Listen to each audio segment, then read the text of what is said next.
السلام عليكم ورحمة الله وبركاته، ازيكم عاملين ايه؟ يا رب تكونوا في احسن حال. كنت عملت معاكم قبل كده البسبوسة وبفضل الله عجبت ناس كتير جدا، وده لانها تشبه الجاهزة بنسبة كبيرة جدا سواء بقى في الشكل او الطعم. الطريقة طبعا هتلاقوها على القناة.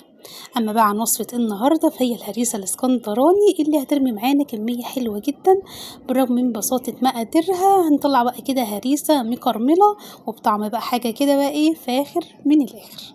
بإذن الله جربوا الطريقة وتعجبكم.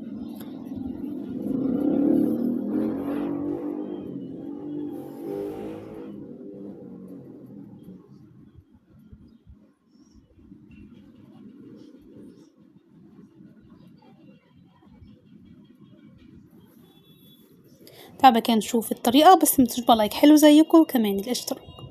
أول حاجة بقى معايا كده نص كيلو من دقيق البسبوسة، معايا كمان 4 معالق كبار من جوز الهند، هحط عليهم كمان معلقتين من الدقيق، احط برضو معلقة صغيرة من البيكنج باودر، كيس من الفانيليا، وذرة خفيفة جدا من الملح. اقلب بقى كده كل المكونات الجافة دي كده مع بعضها وهسيبهم على جنب. تاني خطوة عندي هحضر كوباية من السمنة وكمان كوباية من المية، وهرفعهم على النار يدوبك بس ان السمنة تسيح عندي، يعني الخليط كده يبقى دافي عندي، مش لازم ابدا ان انا اسيبه يغلي. اسيب بقى كده الخليط على جنب، وتعالوا بقى نحضر الخطوة اللي بعد كده. احط كده كوباية من السكر على نار هادية.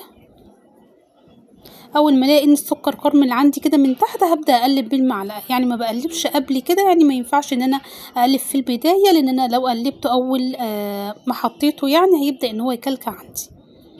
تمام. طب بعد بقى ما اخد عندي اللون المكرمل الحلو ده، طبعا السكر طبعا يسيح عندنا، هبدا ان انا انزل عليه بخليط السمنه مع الميه.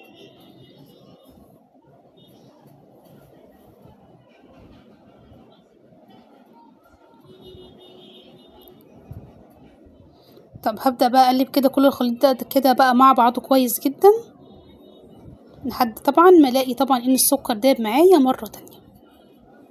طب عقبال بقى طبعا ما الخليط ان هو يبدا ان هو يهدى معانا كده من الحراره، هبدا ان احضر عندي صينيه مقاس 30 وهدهنها بمعلقتين كبار من السمنه. هنا الخليط بقى كان خلاص اهو بدا ان هو يهدى معايا شويه من الحراره. هنزل عليه في البدايه كده بمعلقه عسل كلوكوز كبيره، ممكن طبعا تستبدليها بمعلقه من عسل النحل.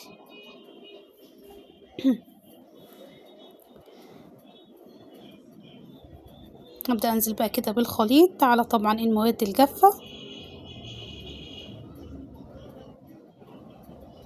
نبدأ بقى كده اقلب طبعا البسبوسة طبعا مع الخليط. اهم حاجة بس ان انا اقلب طبعا البسبوسة، مجرد بس ان هي تشرب السوائل كده خلاص البسبوسة هتبقى جاهزة عندي.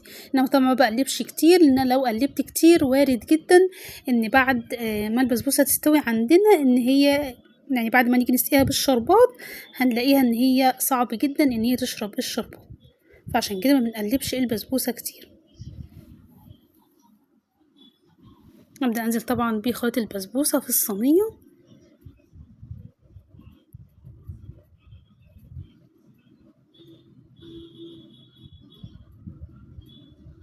هبدأ بقى كده اسوي بقى الخليط بمعلقة في البداية، وبعد كده هخبط بقى كده البسبوسة حوالي كده 3 4 خبطات بحيث بس يتساوى الخليط عندي في الصينية. هدخل البسبوسة على فرن يكون حامي مسبقا على الشبكة في النص، والنار تكون متوسطة. طيب تعالوا بقى كده نحضر الشربات، يعني بنحضره كده قبل ما البسبوسة تطلع من الفرن ب10 دقايق. معلقة قصدي كوباية ونص من السكر، كوباية ونص من المية، وبعد كده بعد ما يغلوا هبدأ ان انا انزل عليهم بذرة بسيطة جدا من ملح الليمون، وتقدر تستبدليها بعصير نص ليمون. هسيب الشربات يغلي كده على النار حوالي كده 3 دقايق، وبعد كده بضيف له كيس من الفانيليا وبقفل النار. هنا كانت البسبوسة خلاص بقى جاهزة عندي. طب طلعت بعد قد ايه؟ طلعت بعد نص ساعة. طبعا البسبوسه تكون سخنه والشربات يكون سخن، زي ما انتم شايفين اهو بقى ان البسبوسه شربت الشربات بكل سهوله. طبعا يعرفنا ان كده الطريقه ناجحه وتمام. طيب تعالوا بقى كده نقطع البسبوسه، طبعا بقطعها بعد ما تبرد تماما.